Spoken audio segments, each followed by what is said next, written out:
you've talked a lot in defense of traditional hierarchies, both of gender, of class, so on, though emphatically not of race. And so it seems that... I haven't talked about defense of traditional hierarchies in terms of gender and class. That's not true. Well, you've talked about hierarchies in society. You've talked Yeah, about... that's yes. true. I have done would you that. not define But I that as haven't class? justified them on the basis of gender and class. Whatever it well, the two okay, categories. but you talk not about, okay. That's an important yes, distinction. Okay, but you defend hierarchies in society in a way that... You talk a lot about the Pareto distribution, yes? That doesn't mean I defend it. Well, okay, No, not well, yes. okay. Yes. Well, I mean, I think you talk Observing that something exists is Yes. not the same as defending it. How in the world... Well, people attack it, right? What's that? And you don't. People attack it. Attack it's inherently, attack the hierarchies of society is inherently unjust, right? Well, they're unjust, but Yes. they're also useful. Okay, so you say they're useful. Some Well, people would disagree look at with it that this way. proposition. Okay, look at it this way. You obviously think that it's worthwhile to stand up and ask a question. Yes. So you think that standing up and asking a question is better than Yes. not standing up and asking a question. Yes. Okay, that's a hierarchy Yes. of values. Yes. Okay, without the hierarchy of values, you couldn't act. Of course. No, not of course. Well, wait. It's partly why I I'm think defending there's the a distinction hierarchy. here. Without No a one hierarchy, disagrees there's about no the impetus facts to of act. the hierarchy, right? What's that? There is a hierarchy in society, right? No, there's multiple hierarchies Okay, there are in multiple society. hierarchies in society, right? Yes. And you say that they are based in, you invoke the lobster, right? That they are based in nature. I Yes. said that they were inevitable. Yes, Yes, that they were inevitable. Some right. people That disagree doesn't with mean that. that they're but, good. But my point is that this is generally relevant to it. You have a broader point than free speech. This is one of the things you talk about. Yes.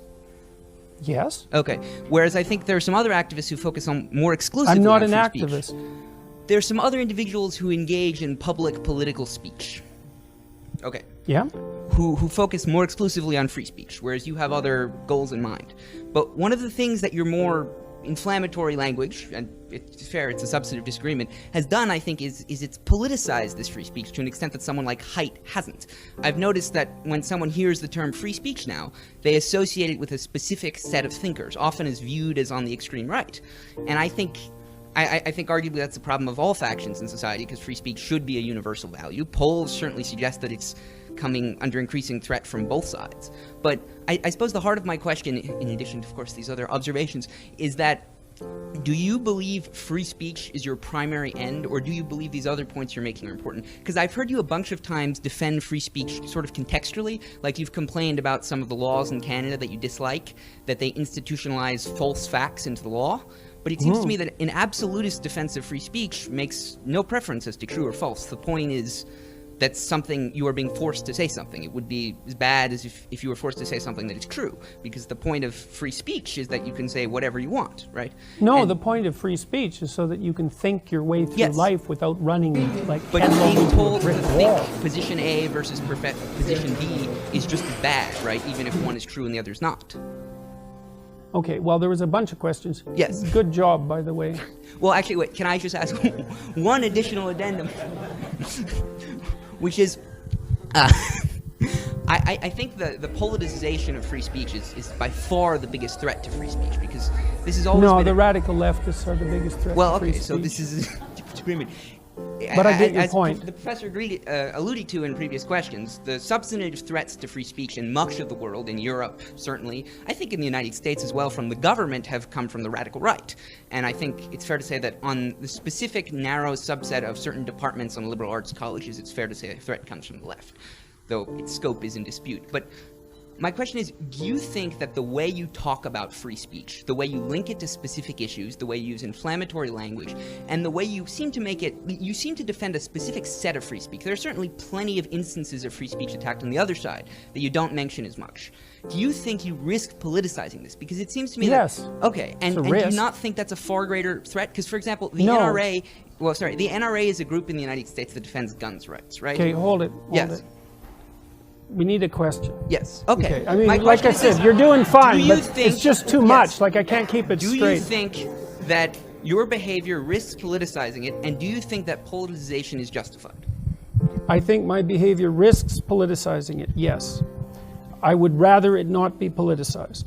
And I'm doing what I can to manage that risk. However, it's become political in my country because the government implemented compelled speech legislation.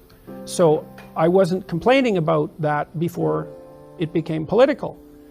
Now, there is a time, even when you're detached in some sense from the political realm, that you can't be detached anymore. Well, I'm not happy with the fact that this has become politicized. You could say that I haven't done a stellar job in ensuring in every possible manner that this has remained neutrally apolitical. Probably true, but I'm not particularly unhappy with the way things have gone so far. And I'm not happy with the radical left. And so if they're irritated at me, so much the better, as far as I'm concerned. So have I conducted myself perfectly? It's like, undoubtedly no. So I've got more than my fair share of faults, and a temper is one of them. But I'm muddling through. I mean, I've been thinking about the pronoun thing, because one of the things that people, it put me back on my heels for a while, because the claim was basically, well, it's something like, why doesn't the mean professor just play nice and respect people by using their pronouns? And it took me like 3 weeks to unpack that, because who gets questioned about pronoun use? I don't know why the hell I use the pronouns I use. I use them because they're part of the language. I use he and she because that's what everyone uses. And so then I had to think about, well, why do we in fact use pronouns? And we use them in part for the same reason that we use other categories, and that's to simplify the world for functional purposes, roughly speaking. But then I was thinking, well, is the use of he and she a mark of respect? And the answer to that is, well, no, it's not a mark of respect. It can't be a mark of respect.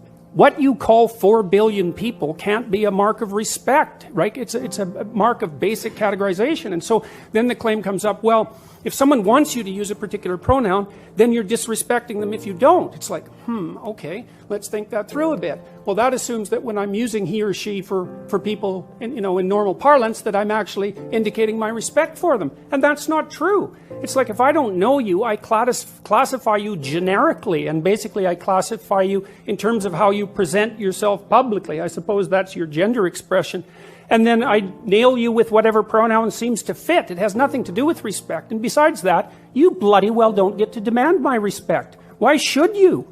It's not like I respect everyone. That's a foolish thing to do. You respect people who are respectable. You make value distinctions between people, and that doesn't mean you illegally discriminate against them. Those aren't the same thing. But I'm all for value judgments. If you don't buy value judgments, then why bother learning anything? Why bother doing anything? Why go from one point in your life to another if the next point isn't better in some manner?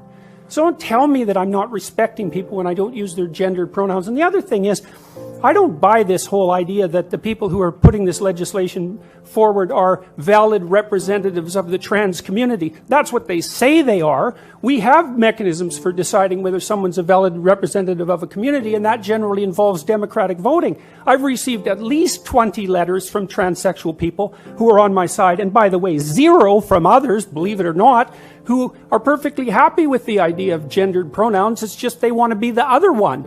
Now, you can have a discussion about that, and there's lots of things to be said about it, but the idea that this community that's coming out and demanding these rights is somehow representative of this homogenous oppressed minority, I think is rubbish.